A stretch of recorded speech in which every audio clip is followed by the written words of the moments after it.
So what we're going to do today is we're going to look at another sort of analytically solvable equation, differential equations. So what do I mean by analytically solvable? I mean you have a closed form solution. What do I mean by a closed form solution? You actually get like, here is a formula for your function that satisfies that differential equation.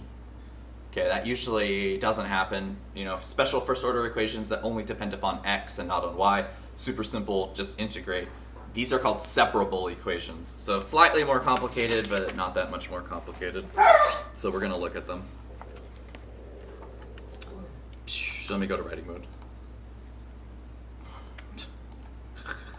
There we go.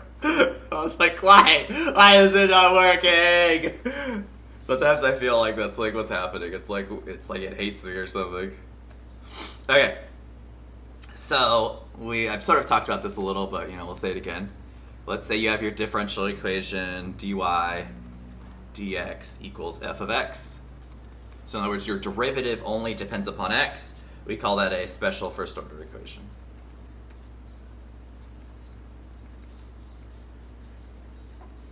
Those are simple to solve. You just take the antiderivative on both sides. Okay, so I'm going to start off with an example of something that's not a special first order equation that you can solve.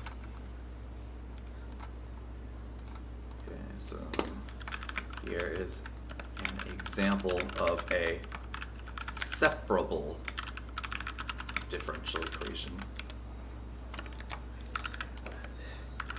The derivative, can't spell, the derivative doesn't just depend upon x, it depends on x and y, so it is not a special first order equation.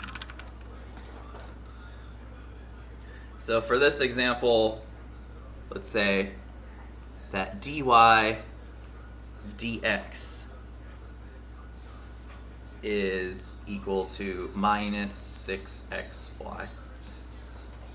Okay, so this is not a special first order equation. Why? Because there's a y over here, right? Remember we called this the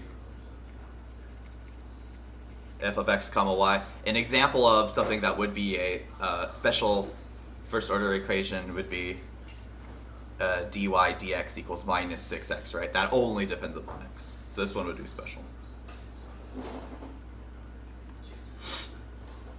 Okay, so interestingly enough, the name gives you a pretty good idea of what you're going to do. You are going to separate the different variables to the two different sides. So I'm going to divide both sides by y.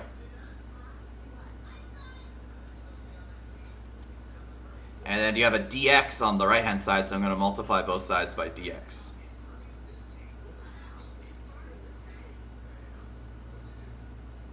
Okay, so what's going to happen?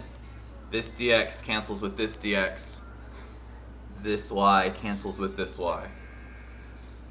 What are you left with? Well, on the left-hand side, you get dy over y. And on the right-hand side, you get minus 6x dx. Okay, so what have I managed to accomplish here? I have separated the different variables. Okay, so looking at it this way, boom, I hope it makes sense as to why they're called separable differential equations. Obviously this can't always happen, right? You can set up whatever you have so that, there's some like mishmash of stuff that you can't ever rip apart, basically. In this case, however, they're separable. Okay, so what am I going to do at this point? Actually, I'm just going to pause for a moment. Is it making sense why they're called separable, or should I say more? I never know. So, I just like to get a little reaction. Oh, okay, cool. Okay, good. Because sometimes like stuff that I think is like totally straightforward and simple, people are like, No bueno, don't understand what you're talking about. And then sometimes things that I think are like really difficult, people are like, no, I totally get that, so better that I ask. Okay, so what are we going to do at this point? Now we can integrate. So you can integrate your dy over dy over y. You can integrate your minus 6x dx. Okay, the antiderivative of dy over y is natural log of the absolute value of y. Right, you remember that? The antiderivative of dx over x is the natural log of absolute value x. Okay, on the other side, we're going to get minus 6 x squared over 2 plus c, which will give us minus 3x squared plus c equals natural log absolute value of y. Now remember, when you're looking for your solution, your general solution, you want y equals something. So to solve for y, you could take both of those sides as powers to some exponential, right? So you get e to the natural log y equals e to the minus 3x squared plus c.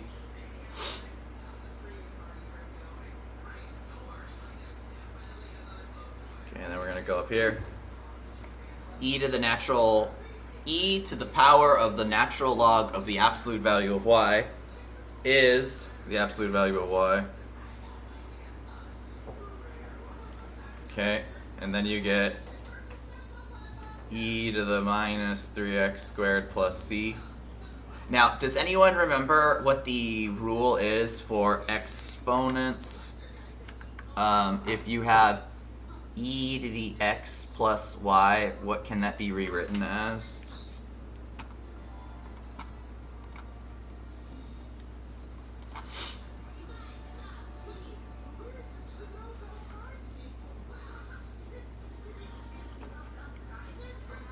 You get e to the x times e to the y. Thank you. Yep. We remember. I'm very happy. Which means you get e to the minus 3x squared times e to the c. Now let's just forget about the absolute value for a minute here. Why can I actually forget about the absolute value? There's actually a very good justification for this.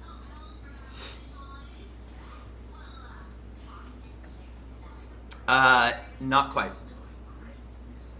E to any power can't be negative. It's not the x squared. If you look at the graph of e to the x, right, it has a horizontal asymptote at 0. It's always positive. Okay. So, interesting fun fact though, c is a constant, right? And it will be a constant determined by the initial conditions, correct? And what also is e? C is a constant, and what also is e? Right, so what I'm gonna call e to the c, I'm just gonna call it a. And I'm gonna put it out in front. So I'm gonna get a times e to the minus 3x squared equals y. I still have a constant. My constant is a. This is my general solution. So normally our constant is called c, right? In this case we're going to call it a, but just know that this a is actually e to some constant. But there's really no point in writing it as e to some constant, because e and some constant are both constants. Together they make a constant. Yeah. Sort of making sense to people? Cool. So we have our general solution. And how did we pull this off? By separating the variables, right? We got all the y's on one side, we got all the x's on another side. We were able to integrate, right? And that gave us our solution.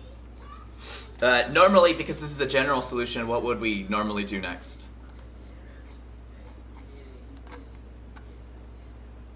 So we have our general solution.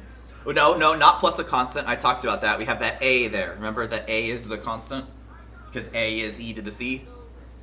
So no, you don't just add a plus e. Yeah, we find the particular solution. But it was on the right track, Ernest. So let's say now that Suppose that y of 0 equals 7. Find the particular solution. Let's do that.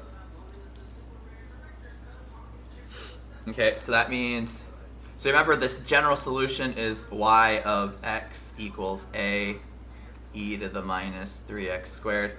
So we have y of 0 equals a e to the minus 3 0 squared equals 7. Okay, anything to the 0 is 1, so you get a equals 7.